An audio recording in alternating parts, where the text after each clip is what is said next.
Hi hello నమస్తే welcome to social post. నేను మీ యాంకర్ పప్పు. ఈరోజు మనతో స్పెషల్ గెస్ట్ ఉన్నారండి. ఆ గెస్ట్ ఎవరో కాదు, తెలంగాణ హైకోర్టు అడ్వకేట్ రమేష్ కడారి గారు మనతోని ఉన్నారు. కొన్ని న్యాయపరమైన చట్టపరమైన సందేహాలు సార్ని అడిగి తెలుసుకోవడానికి ప్రయత్నిద్దాం. నమస్తే సార్. ఎలా ఉన్నారు sir? Okay sir, Hindu succession act 1956 అంటే ఏమిటి? అది దేన్ని తెలియజేస్తుంది? చాలా మంచి question sir. Hindu succession act అనేది హిందువుల యొక్క ఆస్తి హక్కుల గురించి, హిందూ యొక్క వివాహాల గురించి, హిందువుల యొక్క దత్తత గురించి, మరియు గార్డియన్షిప్ గురించి, మరియు హిందూ భరణం గురించి, వీటన్నిటి విషయాల గురించి తెలియజేస్తుంది.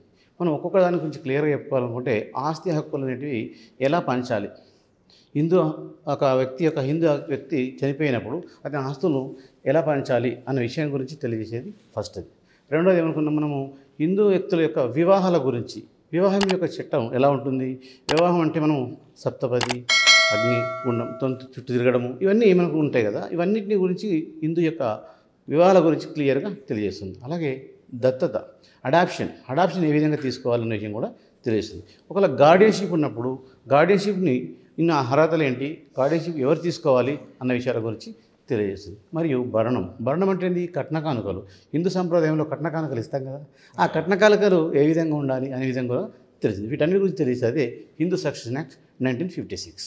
ఓకే, ఇది సాంప్రదాయాన్ని తెలియజేస్తుంది. సంప్రదాయాల గురించి, హిందూ వ్యక్తుల యొక్క సాంప్రదాయాలు ఏ విధంగా ఉండాలి, ఆస్తులు ఏ విధంగా కాపాడుకోవాలి, పెళ్ళి ఏ విధంగా చేసుకోవాలి అని విషయాలు తెలియజేస్తుంది. ఓకే, ఆస్తులు ఎన్ని రకాలు సార్, అసలు అవి ఏంటి? ఇక్కడ ఆస్తులు అనేటివి హిందూ సక్సెషన్ యాక్ట్లో ఆస్తులు మనం 3 రకాలుగా విభజిస్తాం. ఒకటి యాన్సెస్ట్రల్ ప్రాపర్టీ అంటాం. మనకు చాలా మటుకు యాన్సెస్ట్రల్ ప్రాపర్టీ అంటే పిత్రార్జితము, తాతలు సంపాదించిన ఆస్తిని యాన్సెస్ట్రల్ ప్రాపర్టీ అంటారు. రెండోది జాయింట్ ప్రాపర్టీ అంటే ఏంటి? తండ్రి మరియు వారి కుమారులు కలిసి సంపాదించిన ఆస్తిని జాయింట్ ప్రాపర్టీ అంటాం. మూడోది సెల్ఫ్ అక్వర్డ్ ప్రాపర్టీ అంటే ఏంటిది? తండ్రి స్వయంగా సంపాదించిన ఆస్తిని సెల్ఫ్ అక్వర్డ్ ప్రాపర్టీ అంటాం. ఈ 3 ఆస్తుల యొక్క విభాగంలో చాలా కీలక పాత్ర పోషిస్తాయి. ఏ ఆస్తిని మాత్రం పంచొచ్చు, పంచకూడదు అనే విషయం క్లియర్గా కూడా ఈ 3 రకాల ఆస్తుల మీదనే ఆధారపడుతుంది. మనం ఏమనుకున్నాము?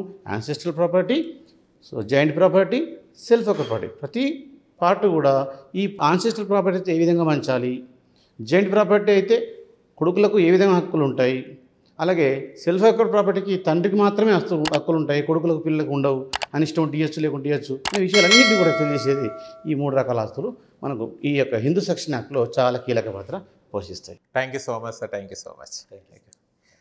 చూశారు కదా ఫ్రెండ్స్, మీకు కనుక వీడియో నచ్చినట్లయితే లైక్ చేయండి, షేర్ చేయండి, కామెంట్ చేయండి, సబ్స్క్రైబ్ చేయండి ఛానల్. అక్కడ గంట సింబల్ టంగును కొట్టండి. నేను మీ యాంకర్ పప్పు. Bye bye.